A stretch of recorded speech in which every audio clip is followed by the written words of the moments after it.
Adapted from archaic translation by H. T. Francis and R. A. Neil. Jataka number. Sattubhasta-Jātaka. You are confused, etc. The master told this when staying in Jetavana monastery, concerning the perfection of wisdom. The occasion of the story will appear in the Umaga birth. Once upon a time a king called Janaka was reigning in Benares. At that time the Bodhisattva was born in a Brahmin family, and they called his name young Seneca. When he grew up he learned all the arts at Taxila, and returning to Benares saw the king. The king set him in the place of minister and gave him great glory. He taught the king things worldly and spiritual. Being a pleasant preacher of the righteous path he established the king in the 5 rules. In almsgiving, in keeping the fasts, in the 10 ways of right action, and so established him in the path of virtue. Throughout the kingdom it was as it were the time of the appearing of the Buddhas. On the fortnightly fast the king, the viceroys, and others would all assemble and decorate the place of meeting. The Bodhisattva taught the law in a decorated room in the middle of a deerskin couch with the power of a Buddha, and his word was like the preaching of Buddhas. Then a certain old Brahmin begging for money alms got 1,000 pieces, left them in a Brahmin family and went to seek alms again. When he had gone, that family spent all his pieces. He came back and would have his pieces brought him. The Brahmin, being unable to give them to him, gave him his daughter to wife. The other Brahmin took her and made his living in a Brahmin village not far from Benares. Because of her youth his wife was unsatisfied in desires and sinned with another young Brahmin. There are 16 things that cannot be satisfied. And what are these 16? The sea is not satisfied with all rivers. Nor the fire with fuel. Nor a king with his kingdom. Nor a fool with sins. Nor a woman with 3 things. Intercourse. Adornment and childbearing. Nor a Brahmin with sacred texts. Nor a sage with ecstatic meditation. Nor a sikha with honor. Nor one free from desire with penance. Nor the energetic man with energy. Nor the talker with talk. Nor the politic man with the counsel. Nor the believer with serving the congregation of monks, nor the liberal man with giving away, nor the learned with hearing the law, nor the 4 congregations with seeing the Buddha. So this Brahmin woman, being unsatisfied with intercourse, wished to put her husband away and do her sin with boldness. So one day in her evil purpose she lay down. When he said, "How is it, wife?" She answered, "Brahmin, I cannot do the work of your house, get me a maid." "Wife, I have no money, what shall I give to get her?" "Seek for money by begging for alms and so get her." "Then, wife, get ready something for my journey."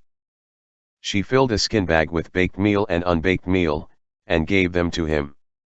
The Brahmin, going through villages, towns, and cities, got 700 pieces, and thinking, this money is enough to buy slaves, male and female, he was returning to his own village. At a certain place convenient for water he opened his sack, and eating some meal he went down to drink water without tying the mouth.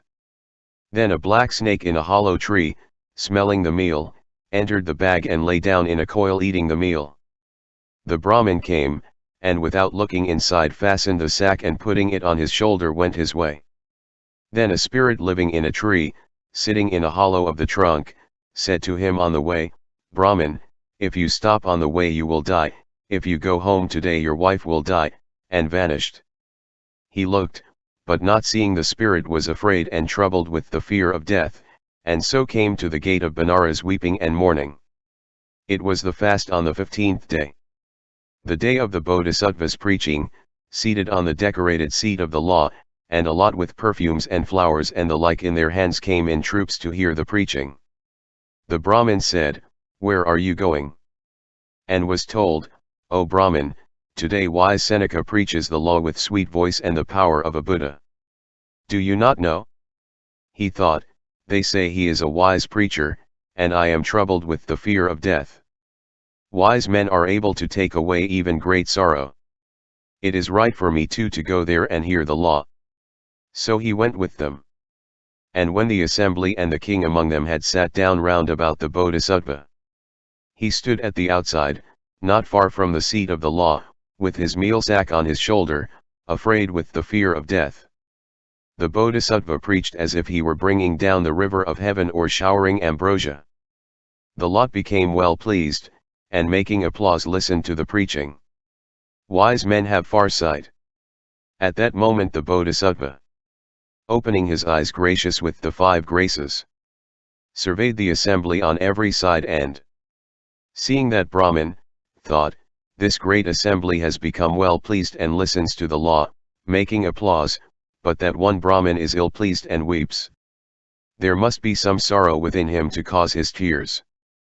As if touching rust with acid, or making a drop of water roll from a lotus leaf, I will teach him the law, making him free from sorrow and well pleased in mind. So he called him, Brahmin, I am wise Seneca, now will I make you free from sorrow, speak boldly, and so talking with him he spoke the first stanza. You are confused in thought, disturbed in sense. Tears streaming from your eyes are evidence. What have you lost, or what do wish to gain? By coming here? Give me answer plain. Then the Brahmin, stating his cause of sorrow, spoke the second stanza. If I go home my wife it is must die. If I go not, the Yakha said, it is I. That is the thought that pierces cruelly. Explain the matter, Seneca, to me. The Bodhisattva, hearing the Brahmin's words, spread the net of knowledge as if throwing a net in the sea, thinking, there are many causes of death to beings in this world. Some die sunk in the sea, or seized in that by ravenous fish. Some falling in the Ganges, or seized by crocodiles. Some falling from a tree or pierced by a thorn. Some struck by weapons of many kinds, some by eating poison or hanging or falling from a precipice or by extreme cold or attacked by diseases of many kinds, so they die. Now among so many causes of death from which cause shall this Brahmin die if he stays on the road today, or his wife if he goes home? As he considered, he saw the sack on the Brahmin's shoulder and thought, there must be a snake who has gone into that sack. And entering he must have gone in from the smell of the meal when the Brahmin at his breakfast had eaten some meal and gone to drink water without fastening the sack's mouth. The Brahmin coming back after drinking water must have gone on after fastening and taking up the sack without seeing that the snake had entered. If he stays on the road, he will say at evening when he rests, I will eat some meal, and opening the sack will put in his hand. Then the snake will bite him in the hand and destroy his life. This will be the cause of his death if he stays on the road. But if he goes home the sack will come into his wife's hand. She will say, I will look at the ware within, and opening the sack put in her hand, then the snake will bite her and destroy her life, and this will be the cause of her death if he goes home today. This he knew by his knowledge of things to do. Then this came into his mind, the snake must be a black snake, brave and fearless. When the sack strikes against the Brahmin's broadside, he shows no motion or quivering. He shows no sign of his being there amidst such an assembly. Therefore he must be a black snake, brave and fearless. From his knowledge of things to do he knew this as if he was seeing with a divine eye. So as if he had been a man who had stood by and seen the snake enter the sack. Deciding by his knowledge of things to do, the Bodhisattva answering the Brahmin's question in the royal assembly spoke the third stanza. First with many a doubt ideal. Now my tongue the truth states. Brahmin, in your bag of meal, a snake has entered unawares. So saying, he asked, O Brahmin, is there any meal in that sack of yours? There is, O sage. Did you eat some meal today at your breakfast time? Yes, O sage. Where were you sitting? In a wood, at the root of a tree. When you ate the meal, and went to drink water, did you fasten the sack's mouth or not? I did not, O sage. When you drank water and came back, did you fasten the sack after looking in? I fastened it without looking in, O sage. O Brahmin, when you went to drink water, I think the snake entered the sack owing to the smell of the meal without your knowledge. Such is the case. Therefore put down your sack, set it in the midst of the assembly and opening the mouth, stand back and taking a stick beat the sack with it. Then when you see a black snake coming out with its hood spread and hissing, you will have no doubt. So he spoke the fourth stanza. Dash. Take a stick and beat the sack. Dumb and double-tongued is he. Cease your mind with doubts to torment. Open the sack, the snake you'll see. The Brahmin, hearing the great being's words, did so, though alarmed and frightened. The snake came out of the sack when his hood was struck with the stick, and stood looking at the crowd. The master, explaining the matter, spoke the fifth stanza. Frightened, amidst the assembled defeat, string of meal sack he untied. Angry crept a serpent out. Hood erect, in all his pride.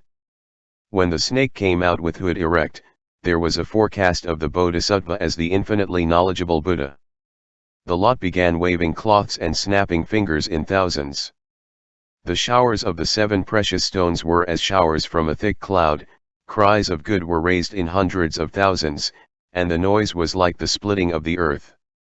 This answering of such a question with the power of a Buddha is not the power of birth, nor the power of men rich in gifts and high family.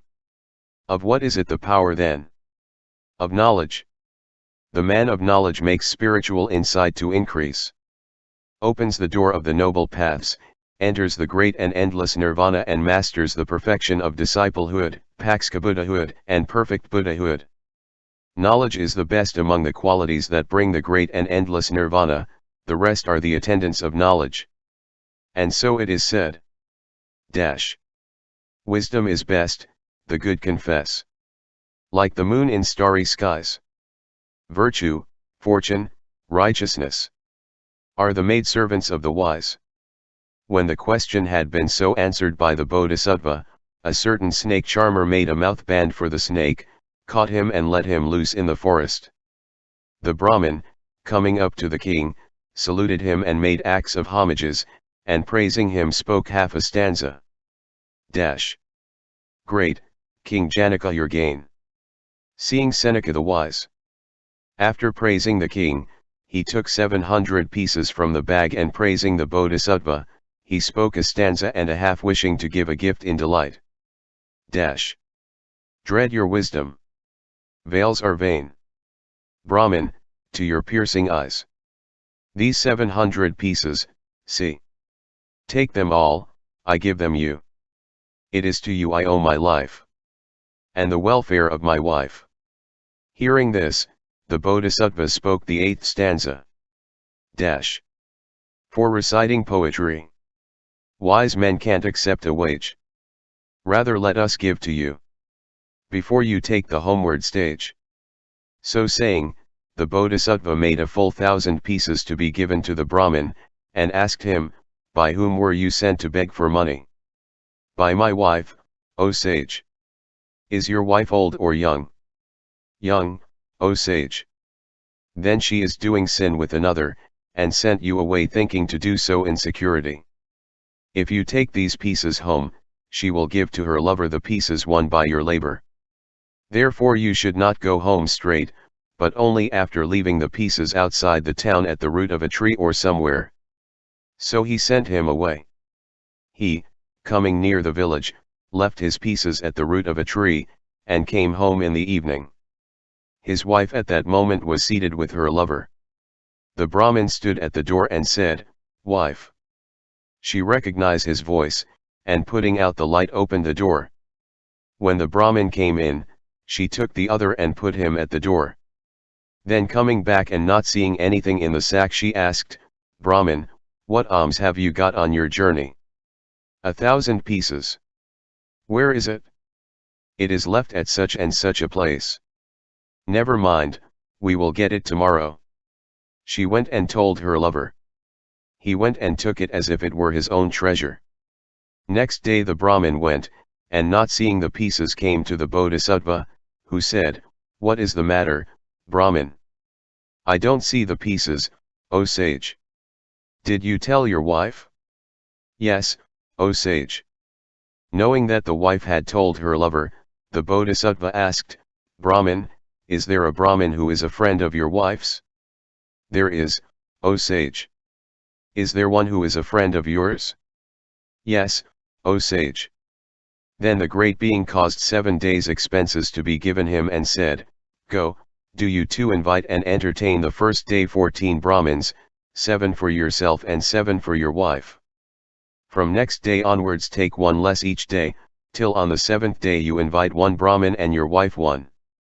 Then if you notice that the Brahmin your wife asks on the 7th day has come every time, tell me. The Brahmin did so, and told the Bodhisattva, O sage, I have observed the Brahmin who is always our guest. The Bodhisattva sent men with him to bring that other Brahmin, and asked him, Did you take 1,000 pieces belonging to this Brahmin from the root of such and such a tree? I did not, O sage. You do not know that I am the wise Seneca. I will make you fetch those pieces.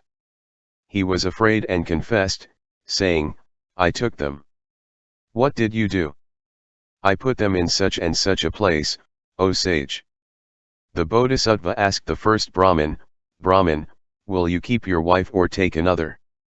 Let me keep her, O sage. The Bodhisattva sent men to fetch the pieces and the wife, and gave the Brahmin the pieces from the thief's hand. He punished the other, removing him from the city, punished also the wife, and gave great honor to the Brahmin, making him dwell near himself. After the lesson, the master explained the truths, and identified the birth. At the end of the truths, many attained the fruition of the first path. At that time the Brahmin was Ananda, the spirit Sariputra, the assembly was the congregation of monks of Buddha, and wise Seneca was myself.